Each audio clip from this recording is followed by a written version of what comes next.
If you had to buy one Dubai property for 2026 and you weren't allowed to touch it for the next 5 to 10 years, what would you choose? My name is Tahir Majithia and I'm the co-founder of Prime Capital Dubai.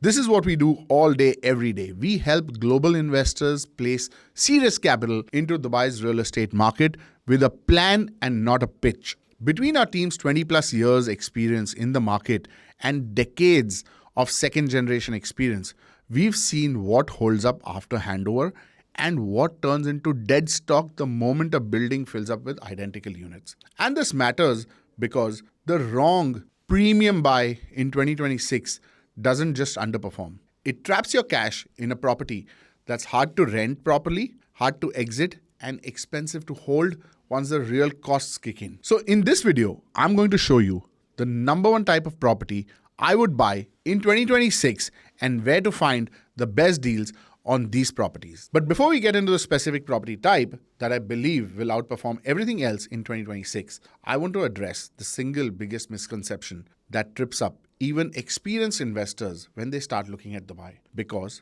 most people approach this situation completely backwards. They start by asking which tower has the best amenities or which is the most recent launch which will sell out in 10 minutes. That's exactly how you end up owning something that looks impressive on Instagram but quietly bleeds money for the next 5 years. The reality is that the number one property to buy in any market isn't about finding the flashiest project or the trendiest postcode. It's about understanding which type of asset will still be in high demand when all of today's construction is finished, when the hype has died, and when the market inevitably cools, which sometime is definitely going to happen. So let's start there. The number one property type to own in Dubai in 2026. Point number one, the asset profile that actually wins. Most investors think that finding the number one Dubai property in 2026 means identifying a specific branded tower or hunting for some magical off-plan launch that's about to go viral on TikTok. That's not the case. Over the last cycle, we've watched this play out in real time.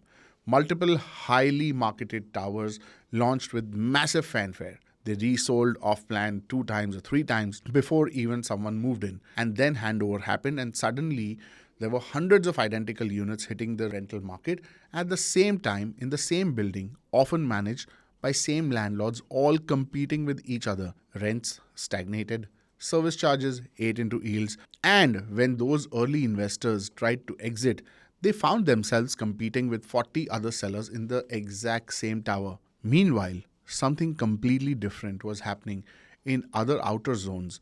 Mid-sized family-focused townhouses and villa communities in well-connected areas were quietly delivering strong rent growth and solid capital appreciation. Why? Because Dubai's population surpassed 4 million and kept climbing. And the people driving that growth weren't short-term speculators looking for a crash pad near downtown or looking for a studio or one bed. They were families, long-term residents, people who needed space, parking, a garden, and access to schools and such amenities. So here's what the number one property type to own in 2026 actually looks like. It's not a single project name or a specific building. It's an asset profile, which is well-planned, family-sized townhouses or low-density villas in established or clearly emerging master communities located in outer growth corridors with strong connectivity, schools coming up, retail, proper infrastructure, and realistic service charges. Just because a building has 40-50 amenities doesn't mean that's going to be used.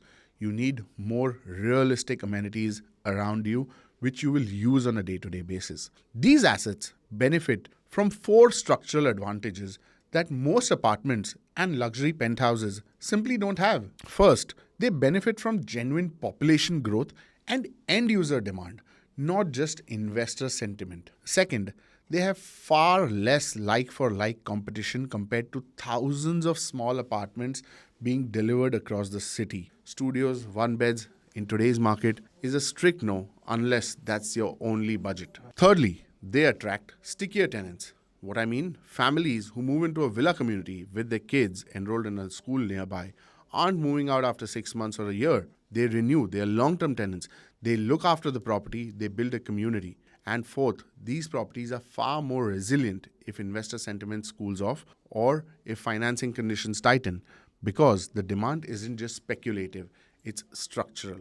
If you're planning a 2026 purchase, your default target should be quality townhouses or villas or end user apartments in proven or clearly emerging family communities. Now, my team and I have spent months inside Dubai's primary and secondary market, and we realize the most investors fail because they don't have a framework that matches the market they're buying into. That's why we put together the 2026 Investor Strategy Kit, a data-backed guide to building a high-yield portfolio in Dubai. If you want a clear framework for how to think about this cycle properly, you'll find the link in the description. Now that you understand the general profile of the number one asset type for 2026, the next critical piece is getting very clear on where in Dubai that actually makes sense. Because once today's pipeline hits the market, location bands are going to matter more than they ever have before. The location sweet spot.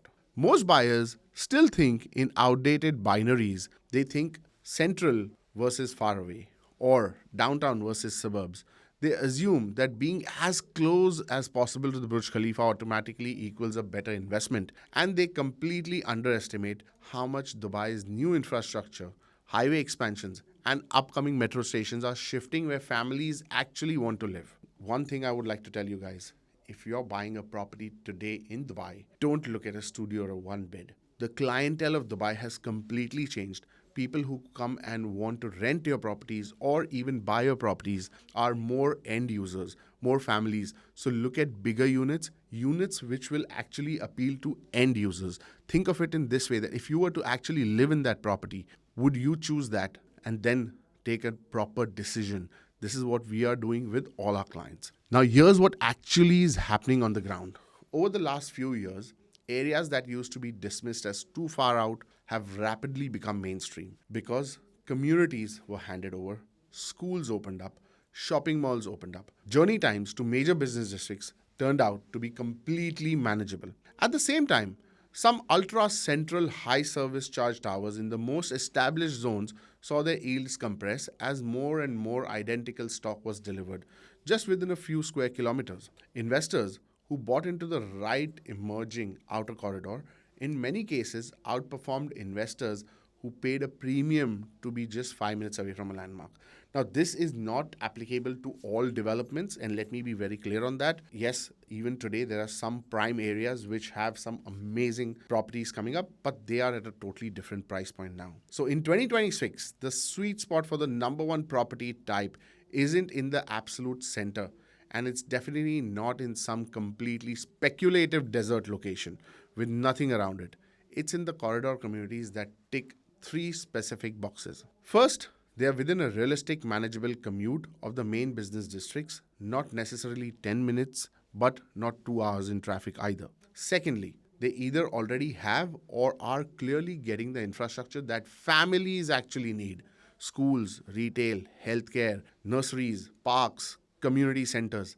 This is what families want. And thirdly, they're part of a coherent master plan with consistent standards and quality control rather than just isolated projects surrounded by sand.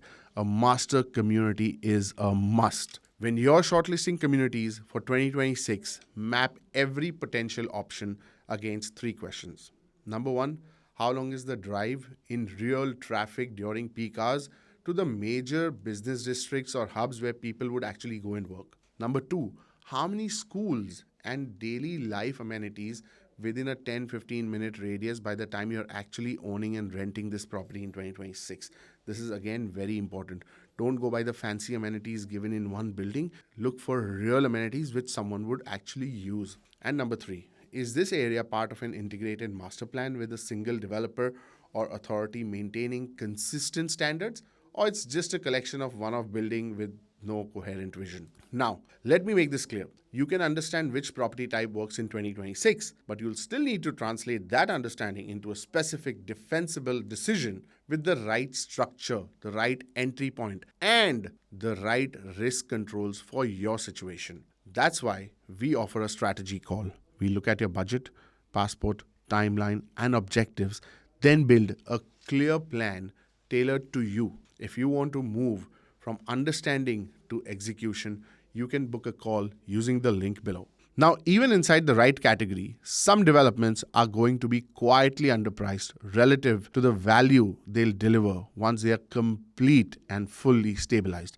And others are going to be expensive purely because they photograph well and have big marketing budgets. In the next video, I'm going to break down the most undervalued developments for 2026 so you can combine today's strategic framework with specific high potential opportunities that are flying under the radar. If you're serious about positioning your capital in the best possible place before this next phase of Dubai's growth, don't miss it.